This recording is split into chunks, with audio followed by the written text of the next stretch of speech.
మీ business ఏదైనా మీ ఊర్లో promotion చేయాలంటే అది సుమన్ టీవీతోనే సాధ్యం. ఇప్పుడే సంప్రదించండి. సబ్ కలెక్టర్ కూడా అక్కడే ఉన్నారు.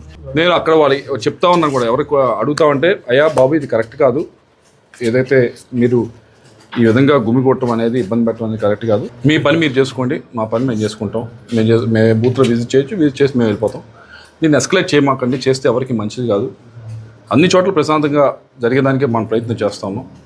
కాబట్టి ఇప్పుడు ఇది జరగటం అనేది ఏదైతే కాన్వాయ్ వెహికల్ ఏదైతే ఉందో దాని అద్దాలు పాల్గొట్టడం అనేది దురదృష్టకరం. తప్పకుండా దీనివల్ల ఏదైతే ప్రశాంతత ఉందో దాన్ని మళ్ళీ అందరికీ ఫోన్ చేసి చెప్పాలి. నేను లేదయ్యా కాము చేయండి అని మళ్ళీ మేము చెప్పాలి. ఇది చేయవలసింది ఎవరు? పోలీస్ చేయాలి, కలెక్టరేట్ చేయాల్సింది. వాళ్ళు చేయాల్సిన పని మేము చెప్తా ఉన్నాం నెంబర్ ఆఫ్ టైమ్స్. ఈ విలేజెస్లో ఇష్యూ ఉంది, మీరు చూడండి అంటే అచ్చంపేట ఉంది, 4500 ఉన్న ఒక పోలింగ్ స్టేషన్లో ఒక కానిస్టేబుల్ నుంచి ఉన్నాడు. బెల్లంకొండలో, అచ్చంపేట బెల్లంకొండలో ఒక కానిస్టేబుల్ నుంచి ఉన్నాడు. ఇది ఏమి సెక్యూరిటీ అరేంజ్మెంట్ చేయడం?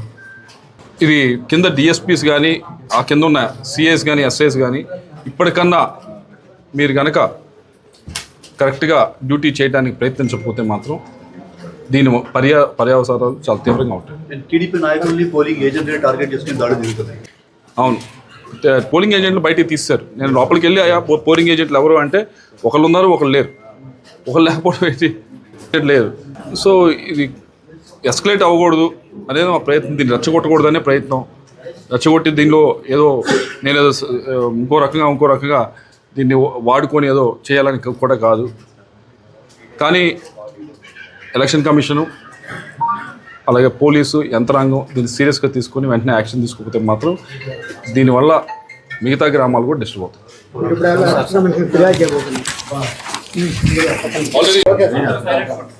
దొండపాడు గ్రామంలో మామూలుగా పోలింగ్ ఎలా జరుగుతుందని మాకు అవకాశం ఉంది. కంటెస్ట్ చేస్తున్నప్పుడు విలేజ్కి వెళ్ళొచ్చు, ఎక్కువ మందితో కాకుండా ఒకళ్ళు ఇద్దరు వెళ్ళవచ్చు. పోలింగ్ బూత్లో అయితే ఒకళ్ళే వెళ్ళాం. వెళ్ళి వెరిఫై చేసి బయటకు వచ్చినప్పుడు అప్పుడే సబ్ కలెక్టర్ గారు అక్కడ రావడం జరిగింది. ఇది పద్ధతిగా జరగట్లేదు. అక్కడే ఏదైతే వైఎస్ఆర్సీపీ పోస్టర్స్ కానీ అవన్నీ కూడా ఫ్లయర్స్ కానీ అక్కడ పెట్టడం జరిగింది. ఇది పద్ధతి కాదు, ఇది కరెక్ట్ కాదు, ఇలా పోలింగ్ జరగటం ఎవరికి మంచిది కాదు అని చెప్పడం జరిగింది. దాంతోపాటుగా పోలింగ్ స్టేషన్ దగ్గర 100 మీటర్ల దూరంలో ఎవరైనా గుమ్ము కొడితే గుమ్ము కొడచ్చు. కానీ ఆ పోలింగ్ స్టేషన్ చుట్టూత బ్యారికేడ్ లాగా మనుషులందరూ, వైఎస్ఆర్సీపీ నాయకులందరూ అక్కడ గుమ్మిగూడి పోలింగ్ జరగనీయకుండా పోలింగ్ చేయడానికి వచ్చే వాళ్ళని భయభ్రాంతులు గురి చేస్తూ ఇబ్బంది పెడతా ఉన్నారు. మేము అక్కడికి వెళ్ళడం జరిగింది. వెళ్ళినప్పుడు ఏదైతే నా కాన్వాయ్ వెహికల్స్ ఉన్నాయో వాటిని 2-3 అద్దాలు ధ్వంసం చేయడం జరిగింది. ఇది పద్ధతి కాదు, ఇది కరెక్ట్ కాదు. మేము క్లియర్గా చెప్పడం జరిగింది, ఇది సామరస్యంగా ఎలక్షన్ జరిపించుకుందాం, మేము గొడవ చేద్దామని లేదు, మీరు గొడవ చేద్దామని లేదు. కానీ ఇలా చేస్తే దీనివల్ల ఎవరికి ఉపయోగం లేదు. ఇది ఎస్కలేట్ అవటం తప్పించి ఇంకా పెద్దగా అవటం తప్పించి తగ్గేది లేదు. మేము ఎంతకీ దీన్ని ఎలాగోలా పోలింగ్ ప్రశాంతంగా చేయడానికి ముందు తీసుకెళ్తా ఉన్నాం. కానీ అక్కడ పోలీసులు కూడా ఎవరైతే ఉన్నారో అక్కడ ఎస్ఐ కానిస్టేబుల్ దగ్గర నుంచి మా వాళ్ళు చెప్తా ఉన్నారు, ఆయన లాఠీ తీసుకుంటే ఆయన చూస్తూ నిల్చున్నాడు, తీసి దాంతో మా కాన్వాయ్ వెహికల్ పాల్గొడుతూ ఉంటే ఆయన చూస్తూ ఉన్నాడు. పోలీసులు పూర్తిగా ఈ విధంగా సహకరించకుండా ఈ విధంగా ఇబ్బంది పెట్టడం అనేది ఇది మంచి పద్ధతి కాదు. వారిపైన ఎలక్షన్ కమిషన్కి తప్పకుండా కంప్లైంట్ చేయబోతా ఉన్నాం. మీ అందరికీ కూడా ఏదైతే పోలీసులు ముందుగా చెప్తా ఉన్నా, అక్కడ ఉన్న కానిస్టేబుల్స్, అక్కడ ఉన్న ఎస్ఐ కూడా ఉన్నారు. ఎస్ఐ అయితే ఇది ఇష్యూ అవుతున్నప్పుడు వెనక్కి వెళ్ళిపోవడం జరిగింది, దాన్ని ఏదో విధంగా సాల్వ్ చేయకుండా. ఇది పద్ధతి కాదు. పేరు చూడలేదు, అటు ఇటు మార్చారు కదా, వీడియోస్ కూడా ఉన్నాయి, మీకు షేర్ చేస్తారు. ఇది ఇప్పటికి కూడా మేము ప్రశాంతంగా జరగాలని ఉంటున్నాం. కానీ ఇది ఎస్కలేట్ చేసుకుంటూ పోతే మాత్రం ఇది మంచిది కాదు. ఎలక్షన్ కమిషన్ వాళ్ళు అడుగుతూ ఉన్నాం, కంప్లైంట్ కూడా పెట్టబోతా ఉన్నాం. అక్కడ రీపోలింగ్ జరగాలని చెప్పి రిక్వెస్ట్ చేయబోతా ఉన్నాం. దొండపాడులో ఆ బూత్ ఏదైతే ఉందో అక్కడ ఇబ్బంది పెడతా ఉన్నారో అక్కడ కంపల్సరీ రెండిట్లో కూడా రీపోలింగ్ ఎట్టి పరిస్థితుల్లో జరగాలి. దానికి మేము కంప్లైంట్ అయిపోతా ఉన్నాం.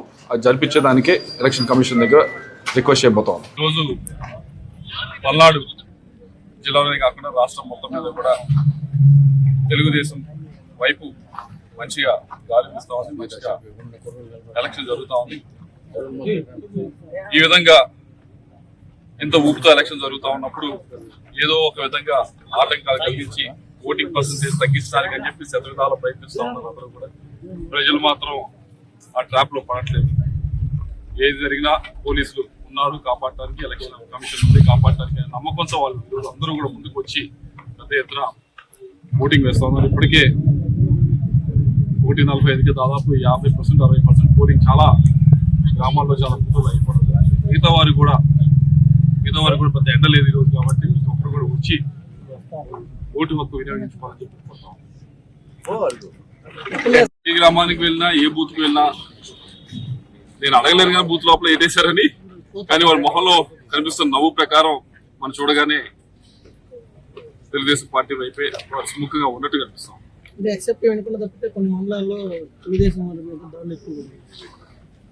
అవును, అది ముందే ఊహించిందే. అందుకే మొత్తం 14 కాన్స్టిట్యున్సీస్ ని సెన్సిటివ్ కాన్స్టిట్యున్సీ పెడితే 4 మన పార్లమెంట్ లో పెట్టడం జరిగింది. దానికి ఎక్స్ట్రా ఫోర్సెస్ అంతా కూడా తీసుకోవడం జరిగింది.